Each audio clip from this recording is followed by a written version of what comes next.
Əziz, möhtərəm müsəlmanlar, əziz qardaşlar, ilk öncə Allahdan qorxmağı tövsiyə edirəm.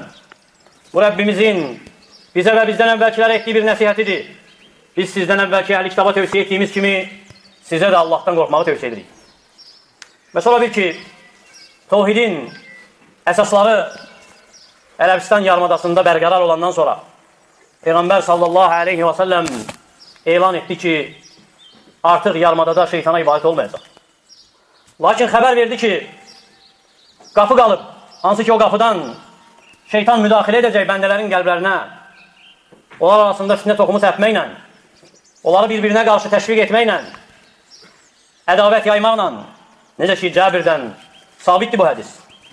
Və bəndələr arasındakı bu çaxnaşma, bu ədavət onun ilk şöləsi haqqında danışacaq. O zərrə, o qığılcım haqqında danışacaq. Hansı ki şeytan o qığılcımdan başlayır bəndələr arasında, möminlər arasında ədavət yaymağa. O xəstəlik, hansı ki qəlbləri bürüyür, ondan danışacaq. Allah Teala onu ilə mömin bəndələrin qəlblərini imtihan edir. Və o səbəblə şeytan təfriqəçilik salır. Cəmiyyətdə, ərlə arvad arasında, qardaşla qardaş arasında, istəkli ilə istəkli arasında o xəstəlik, o şöyle, o qığılcım pisləndir. Pisləndir, hansı ki insanlar muamilə edirdi onu ilə və hələ də muamilə edir. O qapı açıqdır. O şeytanın qəlblərə müdaxilə etdiyi o qapı hələ açıqdır. O pisdən, hansı ki dəlilsiz, sübutsuz insanlar onu ilə muamilə edir öz aralarında. Halbuki pisdən, hansı ki sövq edir insanı pis əmələ, pis söz danışmağa, o pisdən əməl özü də qəlbin əməli. Qəlbin əməli, hansı ki Allah Teala o əməllə imtihan edir bizləri və soruşulacaq onun haqda. وَلَا تَقِفْ مَا لَيْسَ لَكَ بِهِ عِلْمٍ إِنَّ السَّمْعَ وَالْبَصَرَ وَالْفُؤَادَ كُلُّ أُولَٰئِكَ كَانَ عَنْهُ مَسْئُولًا. Haqqında məlumatın olmadığı bir şeyin dalınca düşmə, getmə. Çünki qulaq, göz, ürək, bunların hamısı arasında soruşulacaq, sorğusal olunacaq sahibindən. وَمَا يَتَّبِعُ أَكْثَرُهُمْ إِلَّا ظَنَّ إِنَّ الظَّنَّ لَا يُغْنِي مِنَ الْحَقِّ شَيْئًا. Onların əksəriyyəti zənnə qapanır. Şübhəsiz ki, zənn həqiqətdən və həqiqəti heç cürə əvəz edə bilməz və həqiqətdən bir şey deyil. Ya eyyuhellezine amenu ijtenibu kesiran minez-zann inne ba'dez-zanni ism. Ey iman gətirənlər, zənnə çox qapılmayın, çünki zənnin və zənn edilənin bir qismi, bəzisi günahdır. Və bu ayə Hucurat surəsindədir. Bu ayələr hansı ki Allah Teala bəyan edib ki, imtihan edir bəndələrin qəlblərini. Nazil olma səbəbinə baxsaq görərik ki, səhabələrin Peyğəmbər sallallahu aleyhi və səlləmin yanında səslərini qaldırması idi. Və sonra Allah Teala bağışladı onları. Lakin ayələrin tamamında işarə edir nəyə? Qəlbin əməllərinə, əzaların əməllərinə, hansı ki mömin onu ilə tərbiyələnməlidir. Onun üzərində olmalıdır. Xəbərləri dəqiqləşdirmək kimi. Möminlər arasında müamilədə gələn şayələrə uymamaq kimi, möminlərin bir-biri ilə vuruşmaması kimi, bir-birini ələ salmaması, pis zənn etməməsi, söz atıb və ya göz vurub, arxadan tənə etməməsi kimi, cəsusluq etməməsi, gələcə də qeybət, digər əməllər, hansı ki qəlbin əməlləridir, Allah Teala imtihan edir bizi onlarla. Və soruşulacaq onlardan. Ona görə İbn Qayyim işarə edir ki, hər bir nəzəri elmin əvvəli, eləcə də ixtiyari əməllərin əvvəli fikirlər və düşüncələrdir. Fikirlər və düşüncələrdir, hansı ki, onlardan təsəvvür doğur. Təsəvvür yanılır və bu təsəvvür iradəyə çevrilir. Sonra bu iradə əmələ sövq edir, əməli gətirir və çox təkrarlandıqda adətə çevrilir. Ona görə də bu mərtəbələrin islahı fikirlərin və düşüncələrin islahından keçir. Fəsadı fikirlərin və düşüncələrin fəsadıdır. Ona görə də vacibdir bizə islah edək ən birinci qəlbimizi, qəlbin əməllərini, zahir əməllərdən öncə. Çünki qəlbin əməlləri daha mühümdür, daha önəmlidir nəinki zahir əməllər. Ona görə fikir versən, böyük alovların səbəbi kiçik qığılcımlardır, o şölələrdir. Və şəriətdə gələn dəlillər hamısı göstərir ki, pis zənn etmək mömin üçün təhlükədir və cəmiyyət üçün də təhlükədir. Çünki hər bir şərin əsasıdır. Əgər dəlil üzərində qurulmuyubsa, düzgün dəlil üzərində qurulmuyubsa və Hucurat surəsinin ayələri buna dəlildir. İnnə ba'dez-zanni ism. Həqiqətən zənnin bəzisi günahdır. Və gəlib Əbu Hureyradan radiyallahu anhudan deyir ki, Peyğəmbər sallallahu aleyhi və səlləm dedi ki, İyyəkum və-zann, diqqət edin, zənn etməyin. Fə innə-zann əkzəbul hədis. Həqiqətən zənn ən yalan sözdür. Ona görə bu iki səbəbə görə, bu iki səbəb bizə bəyan edir ki, zəndən çəkinmək lazımdır. Ən birincisi bəhs edir ki, bəzisi günahdır. Zənnin bir qismi günahdır. Və həmçinin bəyan edir ki, ən yalan sözdür zənn. Ən yalan danışıqdır. Ona görə qadağa gəlib, biz zənn etmək haqda. Lakin əks müqabildə nədir? Yaxşı zənn etməyə əmr olunub sənə. Əgər pissən qadağadırsa, yaxşı zənn etməyin əmirdir sənə. Necə deyərlər, ziddi ilə, bir şeyin ziddi ilə hər şey aydın olur, əşyalar aydın olur sənə. Ona görə gözəl zənn etmək, o vaxt ki ondan danışırıq. Elə bilmə ki, asan bir şeydən danışırıq, rahat, yüngül bir şeydən danışırıq. Xeyr, gözəl zənn əxlaqdır. Və heç də yüngül bir əxlaq deyil və boş bir əxlaq deyil və ya üstündən keçiləcək sadə bir əxlaq deyil gözəl zənn. Əksinə əməldir, qəlbin əməlidir, zəruri, hansı ki bizim üçün zəruridir həyatımızda. Əksinə əsildir, kökdür qəlbin əməllərinin. Ona görə də onun fəsadı bəladır. Həm fərd üçün, həm cəmiyyət üçün. Ona görə fikirləş dünyadakı əlaqələri, insanların bir-biri ilə olan əlaqələrinə bax. O xüsusi əlaqələr, hansılar ki, zənn səbəb olur onların dağılmasına. Bax, ərlə arvadın arasında olan əlaqəyə. Zənn daxil olar sonra o qəlbin əməli, o pis əməl, hansı ki, qəlbi dağıdır. O təkcə qəlbi dağıtmaqla qalmır. Daxil olarsa ər arvadın münasibətində nə olur? O ev xarab olur. O ailə dağılır. Və nə qədər ailələr var ki, zənn səbəbindən dağılır. Ər arvaddan biri nəsə yaxşı bir şey qəsd edib, nəsə edib. Qəsdi yaxşı olub, lakin digər tərəf onu pis zənn edib. Ona görə əməl edib və ailə dağılır. Ona görə fikir ver. Peyğəmbər sallallahu aleyhi və səlləm bu əlaqələri möhkəmlətmək üçün o zənn edən kişi onun yanına gələndə, hansı ki, qadınını ittiham edir, zinada və zənn bürüyür onu. Çünki qadın dünyaya, qara dərili olaraq dünyaya gətirib. Və qadını ittiham edir, zənn edir ki, zina edir. Peyğəmbər sallallahu aleyhi və səlləmə sual verir. Cavabını Peyğəmbər sallallahu aleyhi və səlləm necə verir? O zənn qapısını necə bağlayır? İşarə edir ona. Misal çəkir qırmızı dəvəni. Deyir ki, qırmızı dəvələr içərisində görsən ki, qarışıq rənglisi var. Yəni, tam qara olmayan. Nədəndir o? Deyir ki, nəslindən. Ola bilər nəslində olub. Sonra nə deyir ona? Deyir ki, övladın da ola bilər nəslində kimsə var. Yəni, səndəndir, sənin genlərindən gələndir. O zənn qapısını bağlayır. Bax, başqa əlaqə, ata ilə oğul arasında olan əlaqələr. Və ya əksinə, bəzən görsən ki, övlad atası üçün xeyr istəyir. Görəndə ki, atası günahda israrlıdır. İllərlə tərk eləmədiyi günahı istəyir ki, tərk etsin atası. Nəsihət edir atasına, sözsüz ki, gözəl nəsihət. Onun yerini, dərəcəsini, qədrini saxlayaraq, onu tərifləyərək. Ata fərəhlənməkdən ki, belə övladı var. Ona nəsihət edir, onun belindən. Salih övlad gəlib, şeytan nə edir, müdaxilə edir, atanın fikrini yayındırır başqa bir şeyə.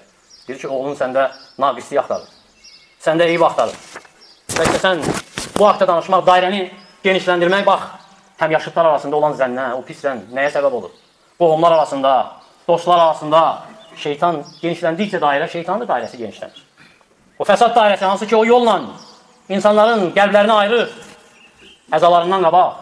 İlk öncə qəlblərini ayırır, sonra insanlar ayrılır. Ona görə də o zənnin müalicəsi ancaq bu şəriətdə gələnlərə tabi olmaqdır, gözəl zənnə yozmaqdır.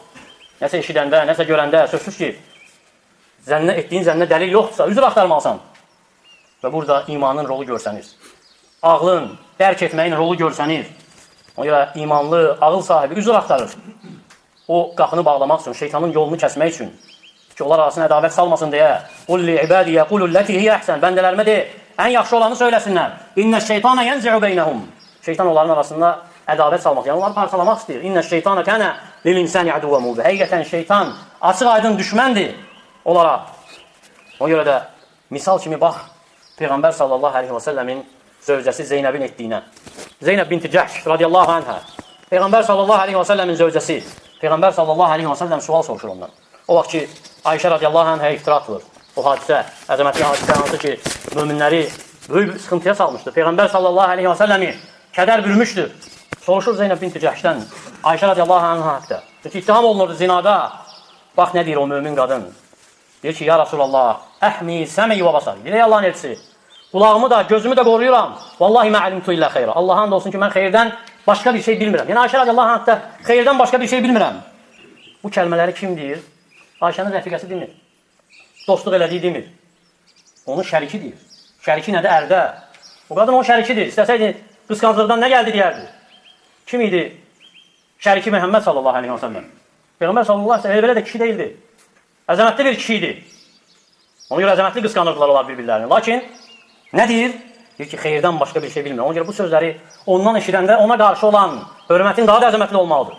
Daha da artmalıdır. Və misal çəkib Allah Taala gözəl zəndə bizə insanı yox, heyvanı, həşəratı çəkib misal.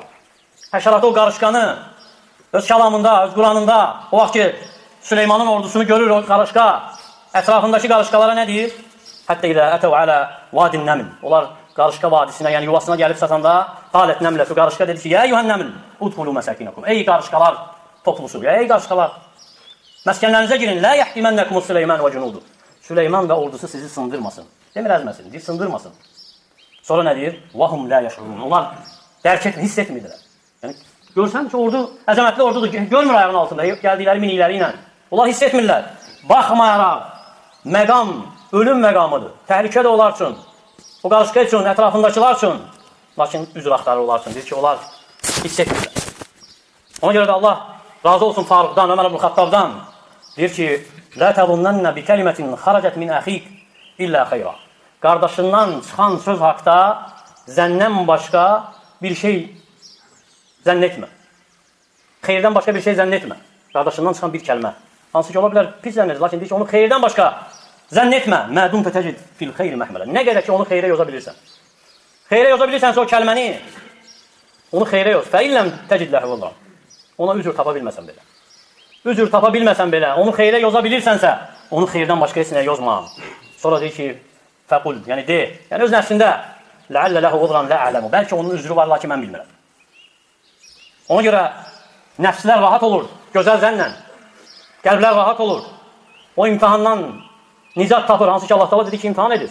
Amma şikayətlər, pis zənə qapılmaq, o pis zənnlə tən etmək başqalarına, o şeytan üçün qısa yol qoymaqdır təfriqəçiliyə. Şeytan üçün qısa, rahat yol qoymaqdır təfriqəçiliyə. Ona görə əgər dəlil yoxdursa zənnə, uzaq ol ondan. Çünki pis zənn kimin əməlidir? O insanların əməlidir ki, istəyir ki, filan kəsi alsatsın. Onu bəyənmədiyindən, onu alsatmaq istəməsindən, ona qarşı ədavəti olduğundan. Ona görə dəlil yoxdursa pis zənnə yer yoxdur. Və şikayətlər, pis zənn, ittiham eləmək başqalarını elə bir təfriqəçilik idi ki, sonra onu birləşdirmək olmur o qəlbləri ayrıldıqdan sonra. Hər bir deyilən söz, hər bir edilən əməl, hansı ki zənnlə edilir, dəlilsiz, sübutsuz, bəladır. İnsan üçün, fərd üçün, toplum üçün, cəmiyyət üçün. Ona görə Xəlil İbn Əhməd deyir ki, 4 şey varsa, o ilə qardaşlıq tanınır. Qardaşlıq 4 şeylə tanınır. Ən birincisi, deyir ki, əs-safəh qabləl intiqadu ləhu. Bağışlamaq, nəysə danlamaqdan əvvəl. Yəni, bir kəsi danlamaqdan əvvəl, onu bağışlaya bilmək bu qardaşlıqdandır. Təqdim husnuz zənn qabləl tuhmə, ittihamdan qabaq, gözəl zənn. Yəni, gözəl zəni ittihamdan qabaq etmək bu qardaşlıqdandır. Bəzlil vüd qabləl məsələ, soruşmamışdan qabaq sevgini göstərmək. Bu qardaşlıqdandır. Və məxrəcül udr qabləl əyb. Eyb etməkdən əvvəl üzür yolu qoymaq, üzür yeri qoymaq bu qardaşlıqdandır. Ona görə pis zənn ən pis xislətlərdəndir. Ən rəzil əxlaqdandır, hansı ki aparır təfriqəçiliyə, insanların parçalanmasına, cəmiyyətin, bəşəriyyətin parçalanmasına. Çünki ən böyük nəticəsi nədir? İnsanlar arasında etibarın itməsi. Və insanlar arasında əgər etibar itəcəksə, onların bir-birinə olan müamiləsi çətinləşəcək və müamilə çətinləşəcəksə, o toplum o da olacaq. Əmin toplum olmayacaq. Ona görə İslam rəğbətləndirib gözəl zənnə, önəm verib bu məsələyə şiddətli şəkildə, çəkindirib pis zəndən, rəğbətləndirib gözəl zənnə şiddətli şəkildə, məd edib gözəl zənni. Çünki gözəl zənn toplumda etibar yaradır. Peyğəmbər sallallahu aleyhi və səlləm dayanır Kəbənin qabağında deyir ki, mərhəbən bikə min beyt. Salam olsun sənə ey ev. Və mə əzaməkə və əzamə əcraq. Nə əzəmətlisən? Və qədrin də necə əzəmətlidir? Sonra deyir ki, və lil-mu'mini əzamə hurmətən indallahi mink. Müminin Allah yanında hörməti səndən çoxdur. İnna Allah harrama minkə vahid. Allah təala səndən bir şey haram edir. Bir şey ərazini, evi özünü. Sonra deyir ki, harrama minəl mu'mini tələ. Mömindən 3 şey haram edir. Dəmuhu və məluhu, qanını, malını və ən yudannə bihi zannəs-su. Və onun haqqda pis zəndə olmağı haram edib Allah təala. Möminə qarşı. İmam Beyhəqi rivayət edib Şuəb-ül İman'da və Şeyx Albani səhihləşdirib. Ona görə pis zənn dərəcələrdir. Eyni deyil. Səsən də 2 qismdir. Dillə, əməllə olan zənn, hansı ki qadağan olunan da odur. İnsan əməllərində, dediyi sözlərdə pis zənnə qapılması qadağan edib dinimiz. Və cəzası var, günahı var. Və ikinci qism nəfsi zənn. Nəfsi zənn, hansı ki xarici təsiri yoxdur onun. Yəni insanı sövq eləmir nəsə danışmağa, nəsə əməl etməyə. Nəfsi zənn, hansı ki insan nəfsini xilas edə bilmir ondan. Çalışsa da, Əbu Hureyra deyir ki, Peyğəmbər sallallahu aleyhi və səlləm Allah Taala ümmətimdən götürüb nəyi? Günah yazmağı. Yəni ümmətimə günah yazmır. Nəfsində danışdığını, lakin deyib əməl etmədiyini. Əgər necə nəfsindən nəsə gəlirsə insan, deyib əməl etmirsə, Allah Taala günah yazmır ona. Çünki bacarmadığı bir şeydir insanın o. Nə qədər ki deyib əməl etməyibsə. Ona görə dəlilsiz, nəfsə qapıb gələn zənni insan dilinə gətirirsə, əməl edirsə ona görə günah yazılır ona. Günaha düşür, cəzanı haqq edir. Ona görə bu yerdə Əbu Hureyranın digər hədisini xatırlamaq yerinə düşür. Çünki deyir ki, sallallahu aleyhi və səlləm, Əgər kişi desə ki, insanlar həlak olub, o onların ən həlak olanıdır. Görürsünüz, çox danışırlar toplum haqqında, cəmiyyət haqqında ki, filan kəslər belə oldu, belə edirlər, onlar həlak olub, günahlar içərisində batıb gediblər və s. sözlər işlədənlər var, hansı ki, eyb edirlər topluma. Eyb edirlər cəmiyyətə. Xəttabi deyir bu hədisin şərhində, bu Süleyman Əl-Xattabi deyir ki, mənası odur ki, kişi insanlara o qədər eyb etməkdə davam edər, onların pisliklərini o qədər xatırladar, deyər ki, insanlar fəsad edib, insanlar həlak olub, insanlar belə edib, deyir ki, o onların içərisində ən pis halda olanıdır. Onların içərisində ən pis halda olanıdır. Və onların eyvlərini yaydığı üçün də günah qazananıdır, onlara təni edənidir. Və bəzən bu, onu sövq edir fərəhlənməyə öz nəfsi ilə. Öz nəfsi ilə təəccüb edir öz nəfsinə, təkəbbürlənir ki, o onlardan daha yaxşıdır. Halbuki biz gözəl zəndən danışırıq. Onun əhəmiyyətindən danışırıq. Və əhəmiyyəti mühüm olduğu üçün qafil ola bilmərik ondan. Lakin bu demək deyil ki, insanların eyvlərini asmalıyıq, yox. Və həmçinin o demək deyil ki, insanlar xəta edirsə, onların xətalarına göz yummalıyıq, xeyr. Səhvləri varsa, onların səhvlərinə göz yummalıyıq, xeyr. Xətalar düzəlməlidir. Səhvlər düzəldilməlidir. Batil rədd olunmalıdır. Xurafat rədd olunmalıdır, sözsüz. Bu deməkdir ki, heç də zənnin hamısı haram deyil. Əksinə zəndən, o pis zəndən heç də hamısı haram edilməyib. O pis zənn, əgər əsası düzgün təməl üzərində qurulubsa, dəlillərə əsaslı qurulubsa, icazəlidir. Quran bizə bunu əmr edir. Quran bizə öyrədir. Bax, Yaqub Peyğəmbərin hekayəsinə. Öyrədir bizə ki, dəlilli, sübutlu zənn qadağa deyil, haram deyil. O vaxt ki, övladları istəyir ki, ondan Yusifi onlarla göndərsinlər, oynamağa, əylənməyə imtina edir. Lakin israr edəndə göndərir onlarla və sonra gəlib deyəndə ki, canavar yiyib onu nə deyir? Bəl səvvələt ləkum ənfusukum əmra. Xeyr, siz öz nəfsinizdən bu işə vadar oldunuz. Və ya sizin öz nəfsiniz sizi bu işə vadar etdi. Yəni, onun zənni nə olur? Onlar özləri edib, yəni canavarın günahı yoxdur. Siz özünüz etmişsiniz. Ona görə digər qardaşı haqda gəlib müraciət edəndə aparmaq üçün deyir ki, həl əmənukum aleyhi illə kəmə əmintukum alə əxihi min qabl.